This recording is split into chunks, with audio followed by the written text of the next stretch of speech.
Good evening. Can you hear me? Yes. Is there any sound? Okay.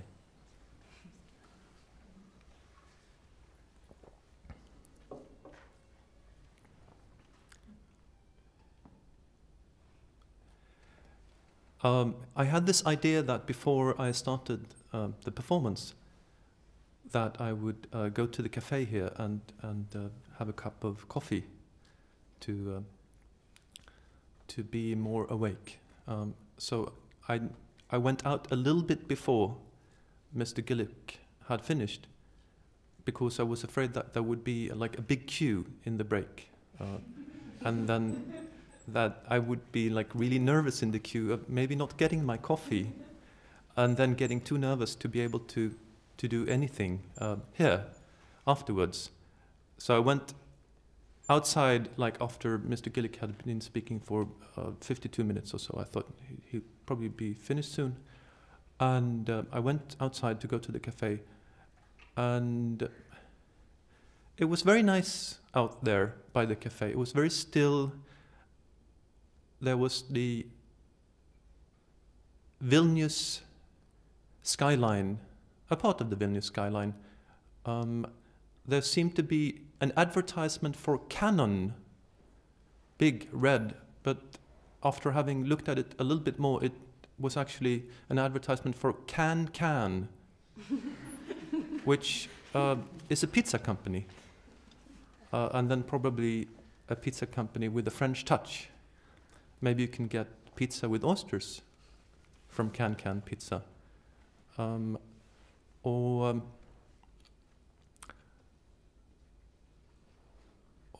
maybe champagne pizza. And this thought appeared to me now, as I'm speaking, that have you heard about Toblerone? The Swiss milk chocolate. If you look at it from the side, it's like a triangle. And people think it's designed like a mountain. But according to what you can read, that is, what you can read on Wikipedia, Mr. Toblerone, who wasn't called Toblerone, he was inspired by the Can show in Paris, where the Can dancer at the finale made a triangular shape. This is how I will make my chocolate. And there will be, at one point in my little talk, a reference to Toblerone, and a reference to the dancing pig on the package of Toblerone, the dancing pig in front of the Matterhorn.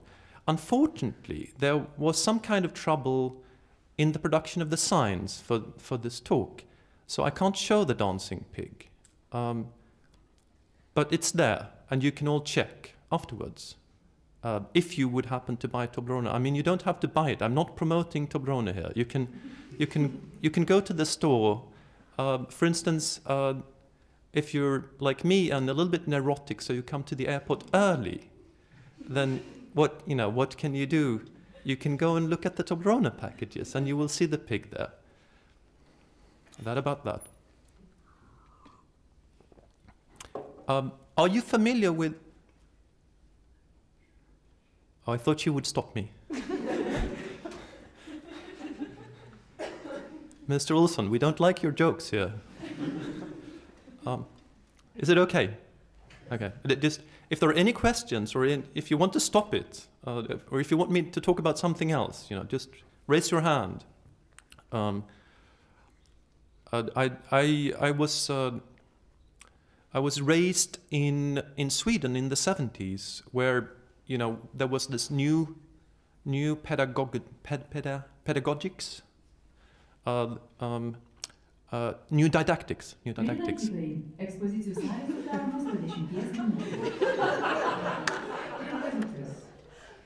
gallery's exhibition halls will be closing in 10 minutes. That's the new day.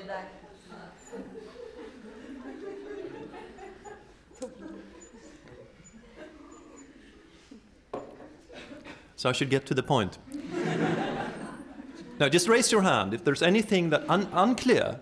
If there's anything unclear, if you want to take another direction, just raise your hand. And if I don't see your hand, because I'm, raise your voice and your hand. Thank you. Do you know the island of Gotland? It's like the part of Sweden which is closest to here, in the Baltic Sea. I found there this summer at a barn sale this thing. So I had to run all the way over to the hotel and buy like very, very expensive coffee. And was then afraid that maybe Mr. Gillick had ended his thing yet right when I'd gone outside. And then, everyone, where is he? And people would be sent home and there would be nothing here. But it seems that we've managed things all right, and I should just get to the point. I found this thing at a barn sale this summer in Gotland, the Swedish island close to here.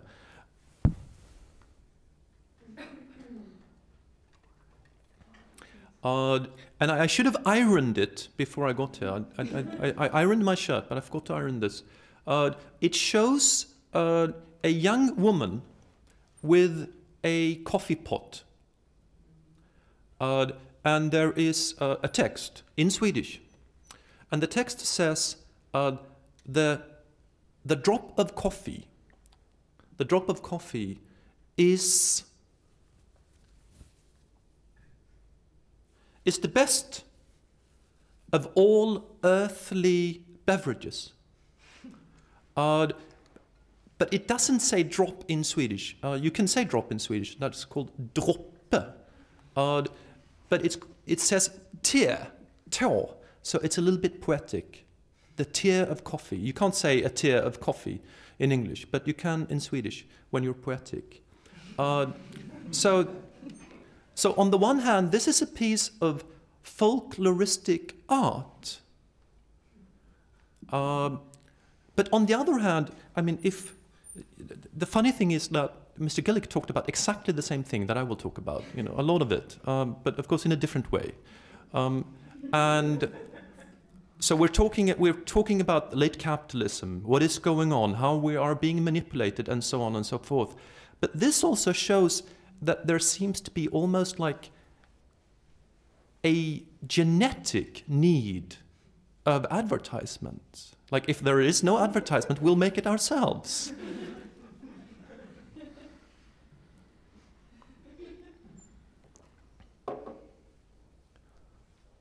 Can you also hear me in the back? Yeah. Okay. Now, think of the Garden of Eden.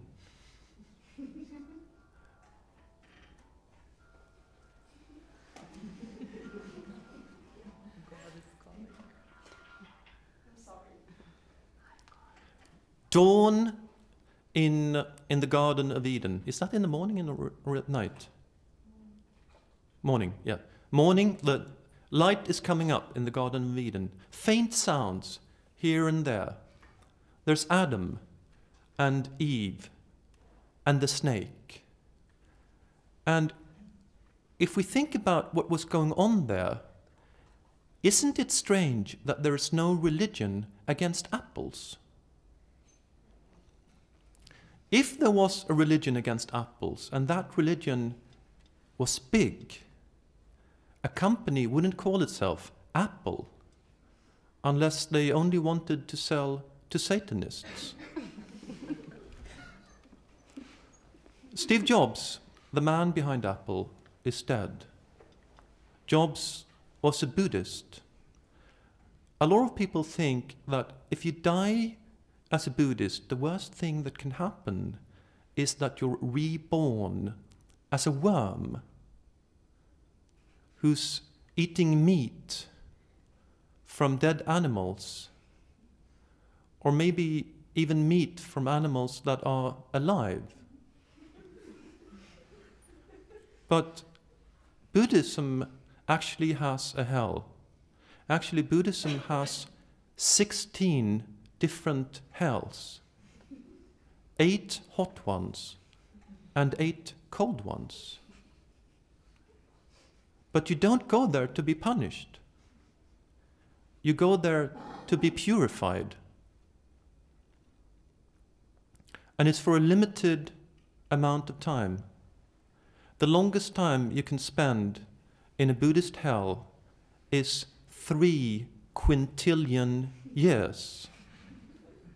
That's a 3 and 18 zeros. So that's the worst that can happen to Steve Jobs. A 3 and 18 zeros. But of course, we don't know what happens after that. Maybe then Steve Jobs is reborn as a worm.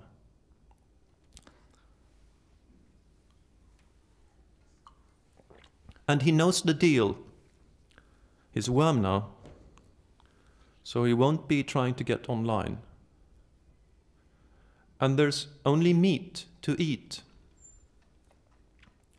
And Steve gets upset. I'm a Buddhist. I can't eat meat.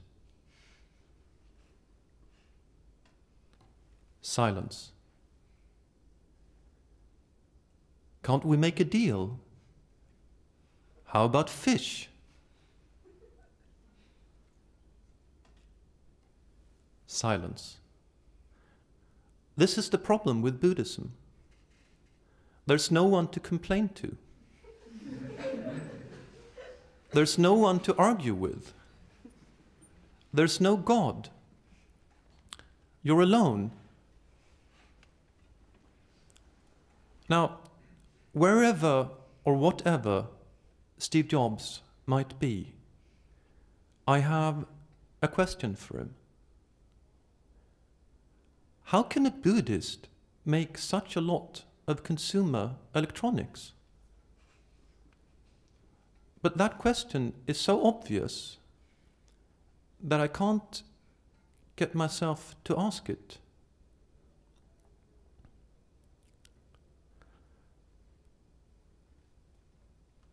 Some things are so shameful that you make the shame your own, even when they're dead. But I have another thing I would like to ask Steve Jobs. Why do you decide, when you have a company that makes computers, phones, pods, and pads, to call it by the name of a fruit? These machines can do many things, but you can't eat them. Other computer companies are named by what they do, like IBM, International Business Machines, or by who they are, like Hewlett-Packard, or by what they would like to be, like Oracle. But Apple doesn't make apples. Apple isn't an apple, and presumably Apple doesn't want to become an apple. How about calling Apple Jobs? How about calling Apple by the name of the man behind it? Especially now, when he's dead and he can't ruin anything. But that wouldn't work, because in England, Jobs is slang for a piece of excrement.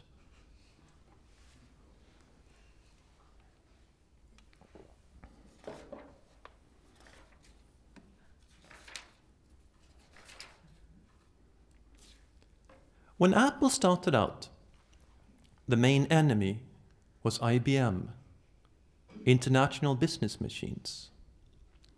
So why didn't Apple call itself Apples? When your enemy is in the plural, why not pluralize yourself? Why be one lonely apple against a big bunch of business machines? And still, that lonely Apple became a threat to the big machines, because Apple had a graphic user interface, which meant that normal people could actually use it. This made IBM a little bit worried.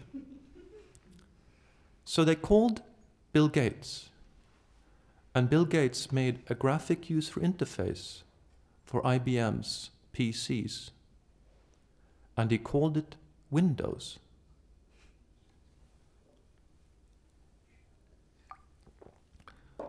But calling Windows Windows was a bad idea. Through a window, you can look into your computer. But to really get in there, don't you want a door or a gate? Why doesn't Bill Gates call Windows Gates?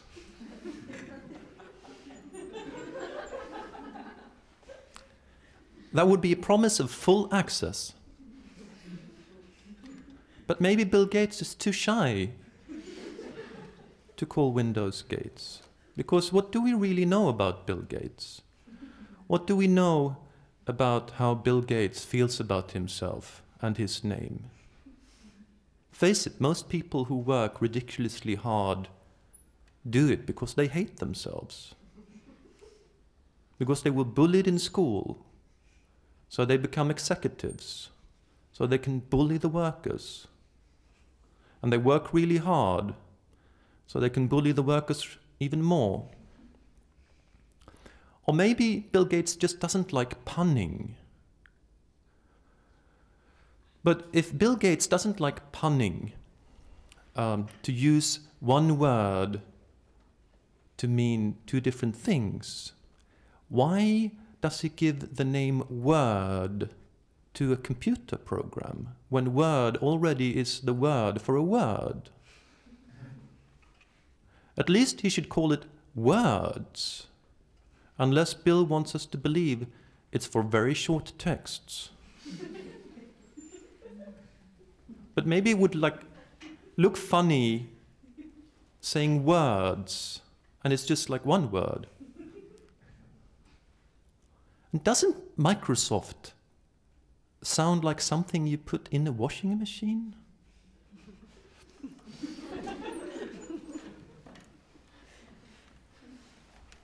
Something you add, like for the final rinse, or maybe some cloth for cleaning.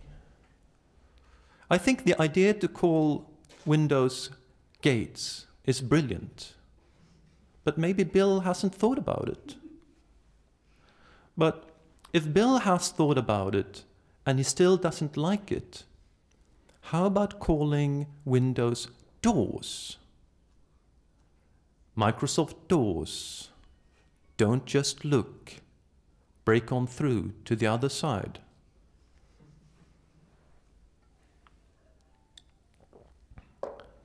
You're too young for that joke. Over at Apple in Cupertino, California, Steve Jobs said, "We've got an insanely great graphic user interface on a pretty good computer. Now we need to learn how to sell to the masses." Jobs wanted an expert on branding, so he hired the head of Pepsi. The name of the head was John Scully. As the new Apple head, Scully said, "I shall raise the price of the Mac by 25%. So for every Mac we make, we get $500 more to use on advertising." $500. And he did. Jobs thought that each Apple should be revolutionary. Scully thought Jobs was making unnecessary fuss. So after 2 years, Scully got the fussmaker fired. But people thought Apple computers were too expensive. So they bought PCs instead.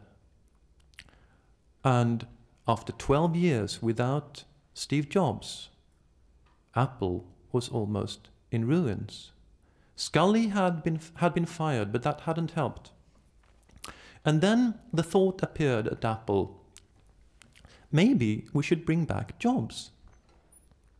And they did. And Jobs said, I'm back. Now Steve Jobs is gone from that big corporation we call life. But Jobs made Apple the third biggest company in the world. Microsoft is number 11. IBM is number 14. Coca-Cola, who sell 1.7 billion drinks per day, is number 27. It should be said that it's not only Coca-Cola. Coca-Cola owns about 400 or 500 different brands of drinks. And it's like all of them included. I've written to Coca-Cola to ask how many drinks of Coca-Cola is it, but I haven't gotten a clear answer yet. Who is number 1? ExxonMobil, an oil company. Number 2 is PetroChina, an oil company. And considering everyone in this world is using oil, even if it's just a plastic spoon or riding a bus, while the only people buying Apple are latter liberal hipsters, that's rather impressive. So how can Apple make such a lot of money? Where do they get it from? It's a mystery. But the answer is that they're getting it from us.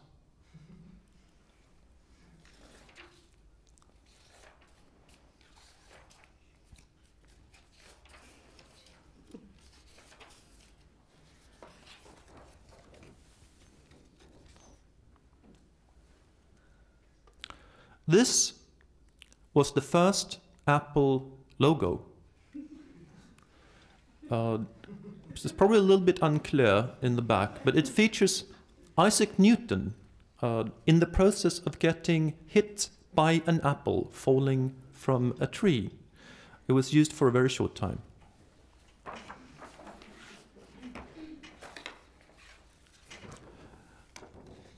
This is the second Apple logo.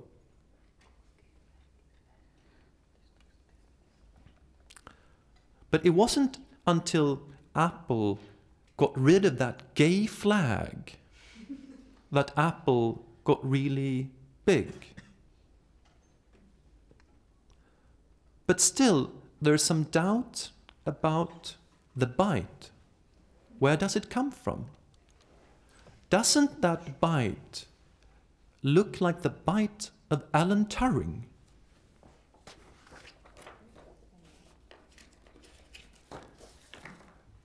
Alan Turing was a genius, and he was the leading computer expert of his time.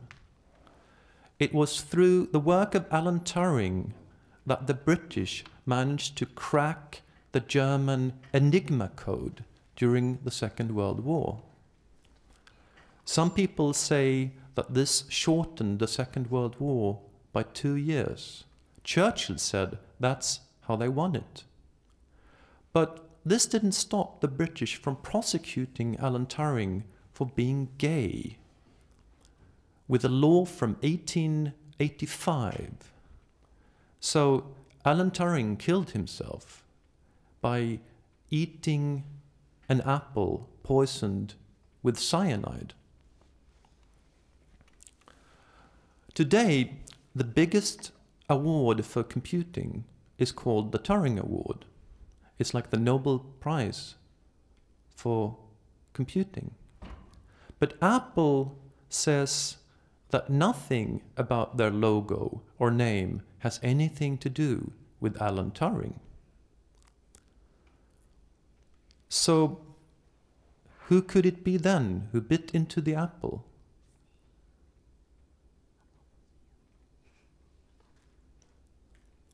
I can see you have a suggestion.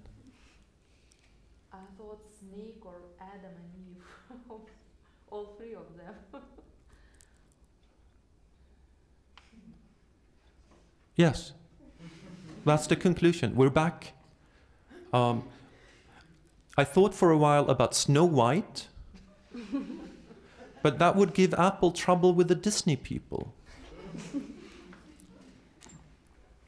And if Apple changed its name to Adam and Eve, it would be a funky reference to original sin and the lust for information technology.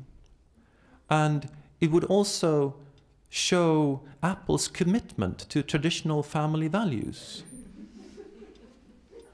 And if Apple reversed the name to Eve and Adam, it would even give its new name a progressive touch and show that Apple is truly thinking different.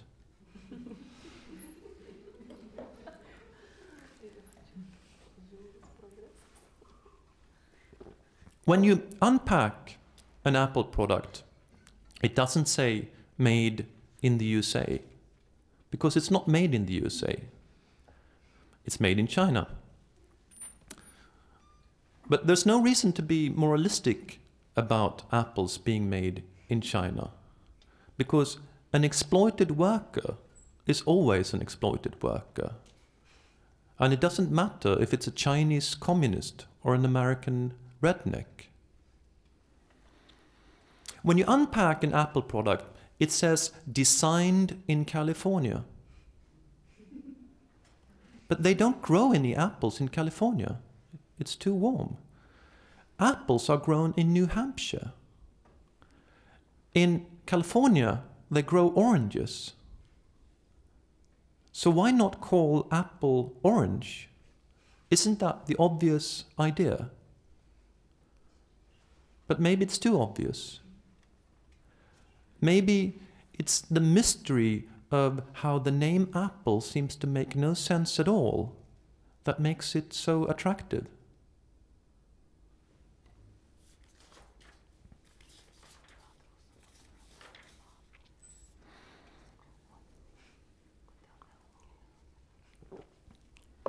I wonder why no cola has managed to do to Coca-Cola what Apple did to IBM. Making a cola can't be that difficult. You find a recipe on the internet, then mix the stuff together, and then you sell it. Making a computer is much more difficult. And quite frankly, who wants to buy a homemade computer?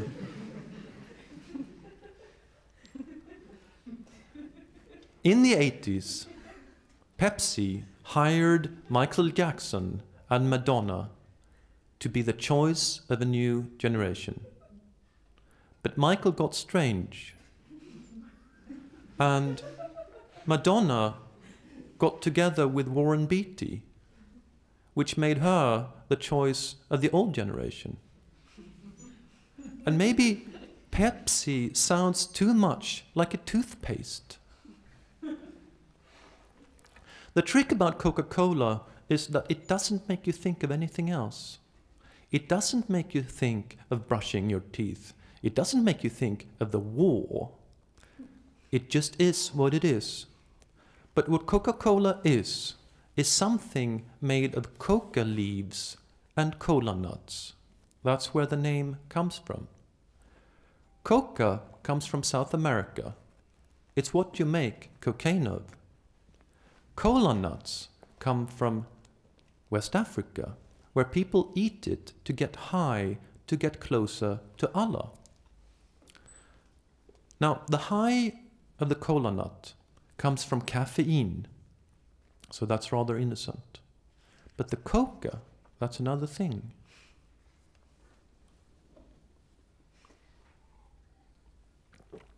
And the United States has not only a war on terror, but also a war on drugs. So while the United States government is sending planes to South America to spray and kill coca, Coca-Cola is buying it.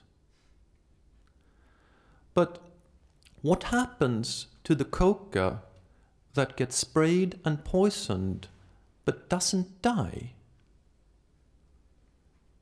Do we end up drinking it? Is this why there's no organic Coke?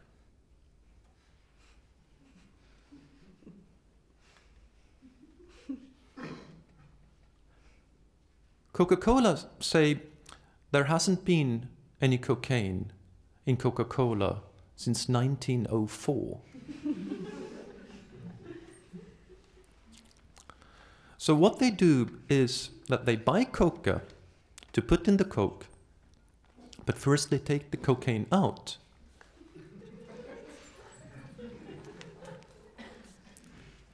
But what happens to the cocaine? Do they flush it down the toilet? Do they send it back?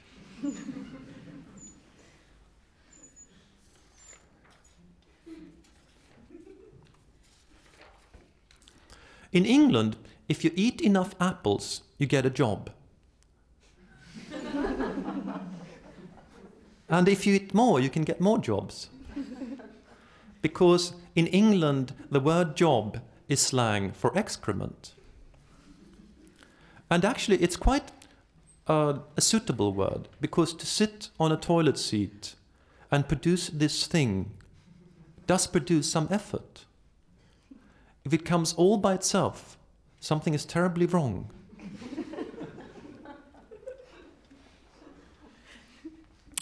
In French, it could be called une œuvre de merde. Excuse my French.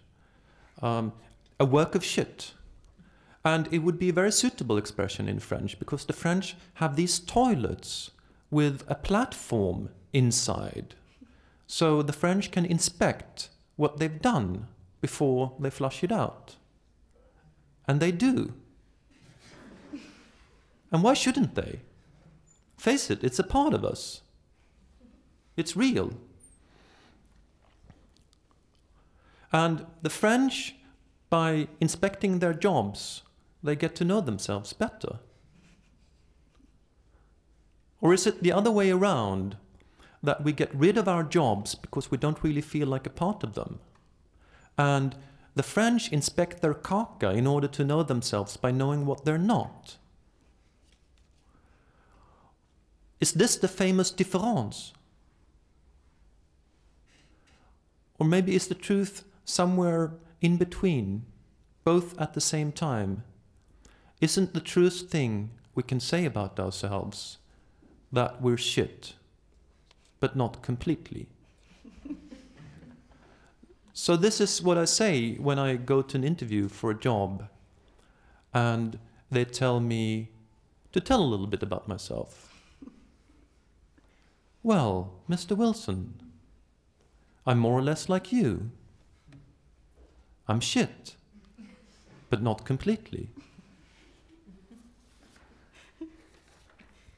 Here, it's interesting to look at Jean-Paul Sartre,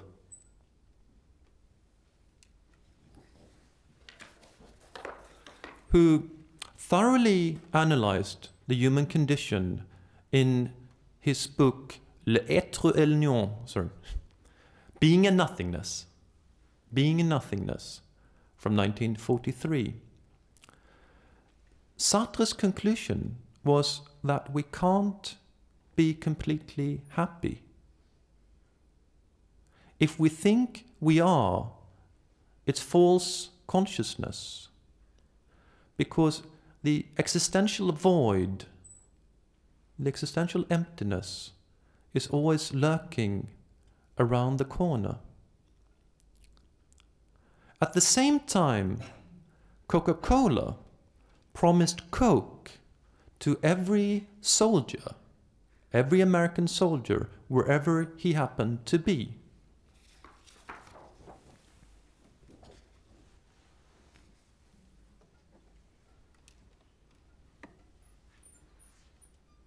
To the people in the back, I can say that this sign shows an American soldier in uniform in a landscape, probably European. And there's an advertisement for Coca-Cola.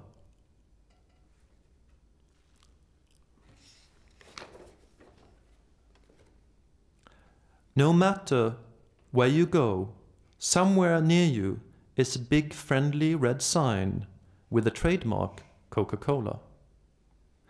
It reminds you that ice-cold Coca-Cola is everything refreshment should be. A clean, exciting taste. Quality you can trust. Refreshment you feel. When you drink ice-cold Coca-Cola, you know it's the real thing.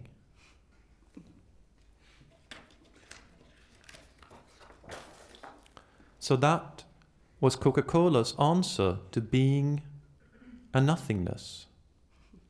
It's the real thing.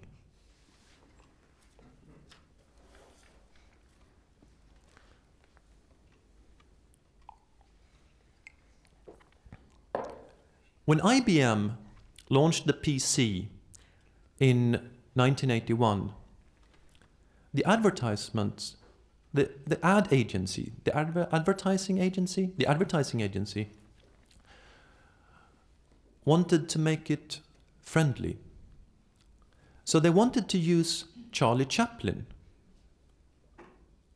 But there was a problem. Charlie Chaplin was left-wing. And there was another problem. Charlie Chaplin was dead. Charlie Chaplin had been dead for 4 years. But that problem could be solved. IBM bought the rights to use Chaplin from his family and hired an actor. And since Chaplin was dead, his being left-wing wasn't that bad.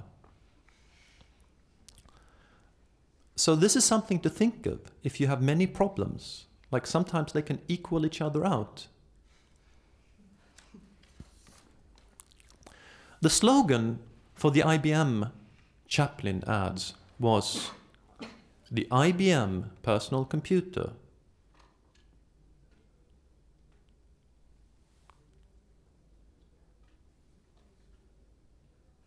A tool for modern times.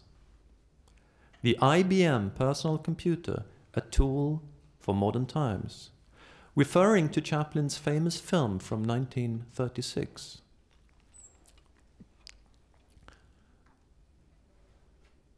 But how can modern times from 1936 be modern times in 1981? Isn't that like selling freshly squeezed orange juice from a can? And how can the title of a film about the alienation of labor in mechanized society end up as a slogan for business machines? This is worth thinking of if you plan to be famous. Do you really want to make advertisements when you're dead? It's like a modern kind of hell. It's not hot. It's not cold. It's advertising.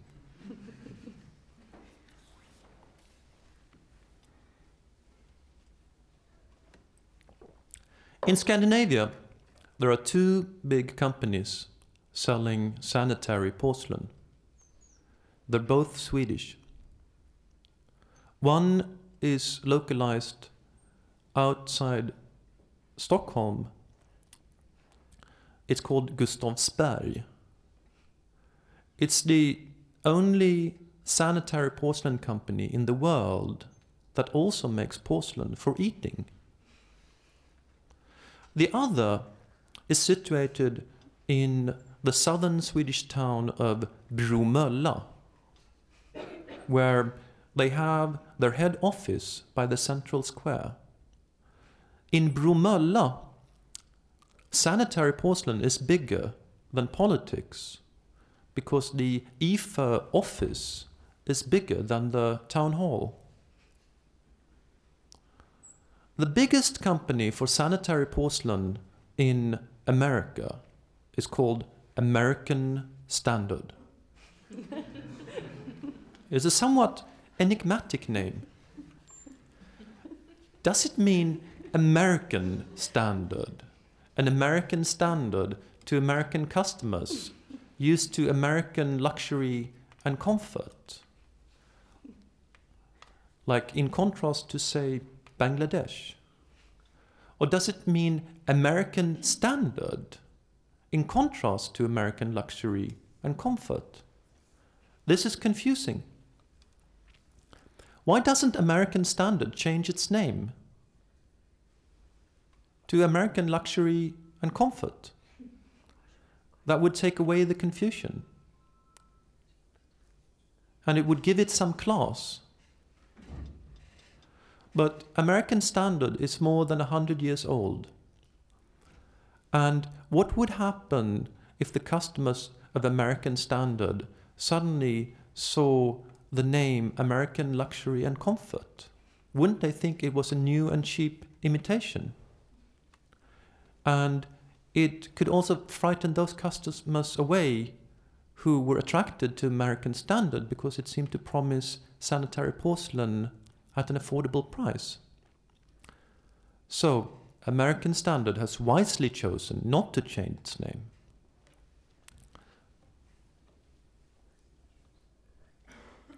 But when American Standard started its sister sanitary porcelain company in Europe, they were wise enough not to call it European Standard. Because what would a European sanitary porcelain standard be? Albanian, Bulgarian, or Cypriotic? Swiss or Slovenian? A film can be European, at least from an American point of view, if it's complicated, confused, experimental, and real. But that doesn't work for sanitary porcelain. But American Standard has found a fabulous solution for its European sister company. It calls it Ideal Standard.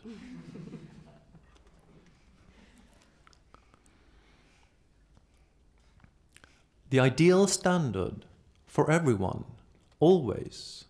It's pure genius because it expands and contracts all possible interpretation at the same time. It's the best name a company ever had. It's just a pity they're in the wrong line of business. Because it's impossible to get ridiculously rich selling sanitary porcelain. You can't really sell more than one toilet per person. And porcelain is a very long-lasting material. Sanitary porcelain can last a lifetime. It can even be passed on to new generations and still be fully functional.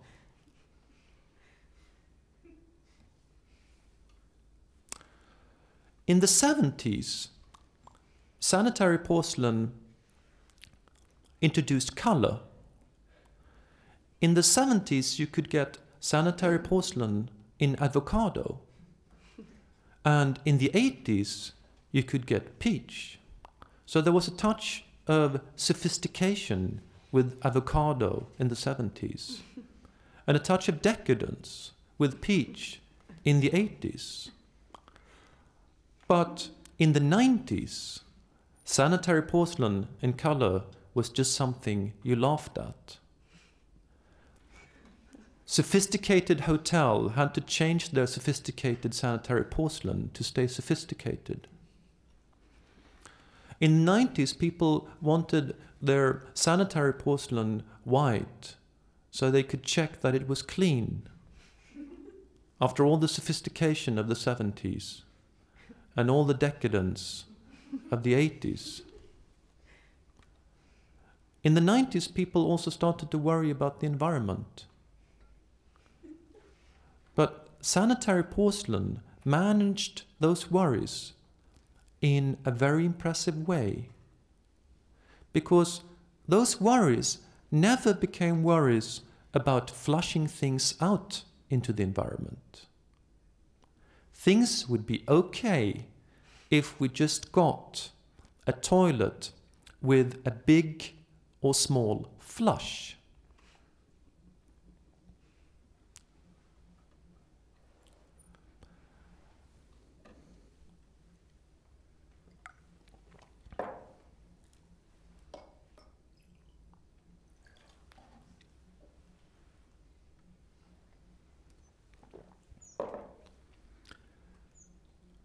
I have to confess, I never used a small flush.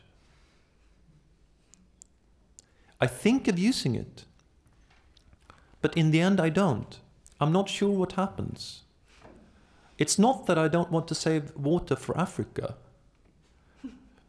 Maybe the big flush is just too attractive. Or maybe I'm afraid that the small flush won't be enough. Honestly, is there anyone here who uses the small flush? Anyone? No one? There's one. 2, 3, 4. When there's one? When you miss the big one? Okay. Does that happen often? Oh, okay. It'll be interesting to see what Sanitary porcelain has ready for us in the future. Maybe some kind of Teflon-like antibacterial coating, or an auto-cleaning electrical current. If Sanitary porcelain wants to make serious money, they have to think of something.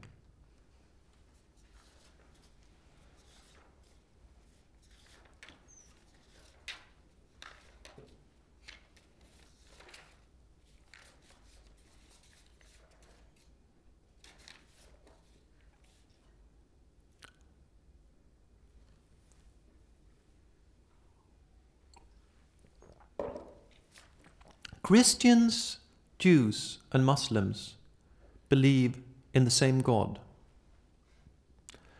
And they all believe that God created this world. But Jews and Muslims think God got one thing wrong: the pig. And actually, food experts today say that pig meat isn't very healthy. Supposedly, you use more energy digesting it than you get out of it. So it's like putting the wrong kind of petrol in your car and it drives backwards. Or connecting your computer to the wrong socket and hours of work is suddenly gone.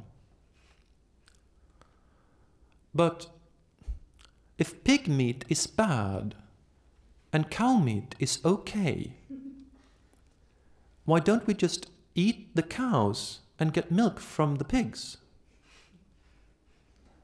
Switzerland could be pioneers for a milk industry based on pigs. The Swiss has a great tradition for fine engineering. It would be no problem for the Swiss to design a milking machine for pigs. And pigs are much better than cows at climbing mountains. And Toblerone could lead the way with its dancing pig in front of the Matterhorn. Toblerone was invented in Switzerland in 1908, but now it's owned by Kraft in Northfield, Illinois. Bill Gates owns 0.3% of Kraft.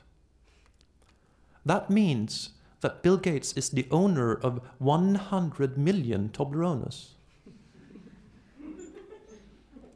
Bill Gates also owns 0.4% of Coca-Cola, which means that Bill Gates is the owner of 750 millions of bottles of Coke. Sorry.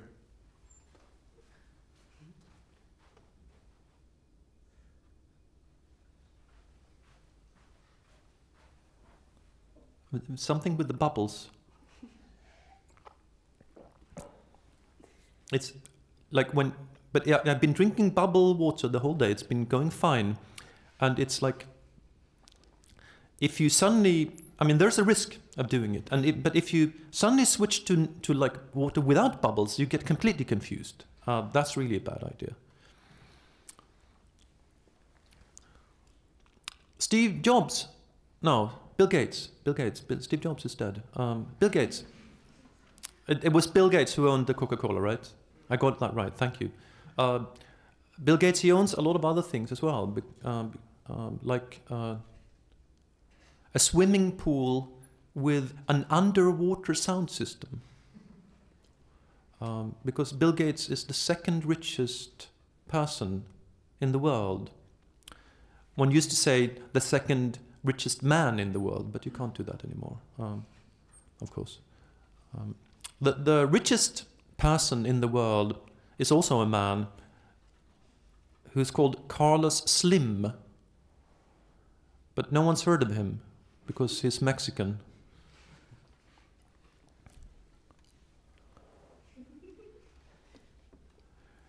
In 1915, the designers of the Coca-Cola bottle went to the local library to get inspiration. And they read about coca, the coca leaf, and the cola nut in Encyclopedia Britannica. But they didn't get inspired. But they happened to turn a page.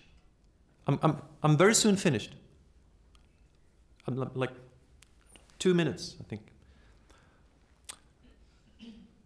They happened to turn a page back from coca to cocoa. And they saw there an illustration of the cocoa pod, which is what you make chocolate of.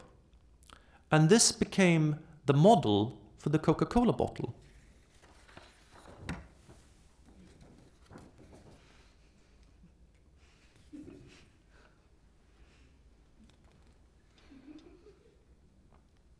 First, they tried to make it like as thick in the middle as this, but then the bottles fell, so they had to make it a little bit narrow. But the funny thing is, of course, that there's no cocoa in Coca-Cola whatsoever, only coca.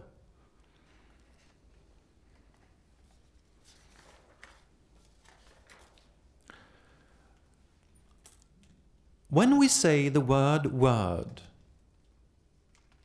we know it's the word for a word and the name of a computer program, but we don't always think about it. When we say orange, we know it's both a fruit and a color, but we don't always think about it. When we say something is avocado or peach, then we know it and we think about it. And when we say that something is Coca-Cola colored, then we definitely think about it. But are we thinking of the color of the Coke or the color of the can?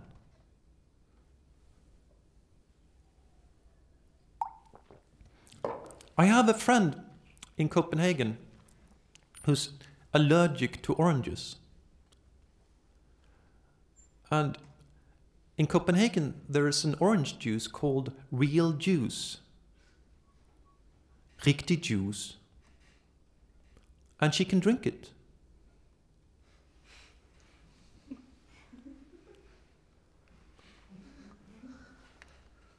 When I was a child in Sweden, we didn't have the word orange.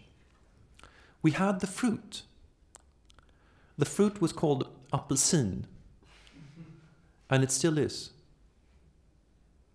And the sin in apelsin corresponds to the chin in China, because apelsin means Chinese apple. The color was called brandgul, fire yellow, because orange wasn't yet a color of its own.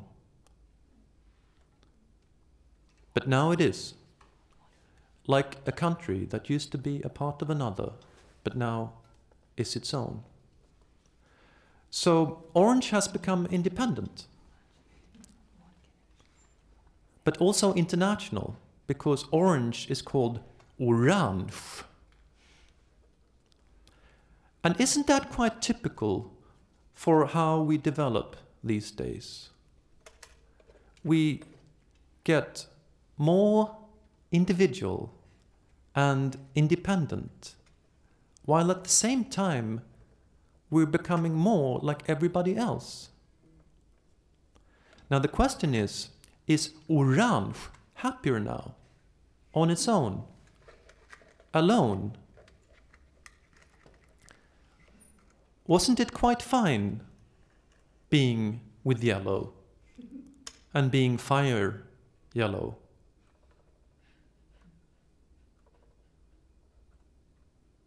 Thank you.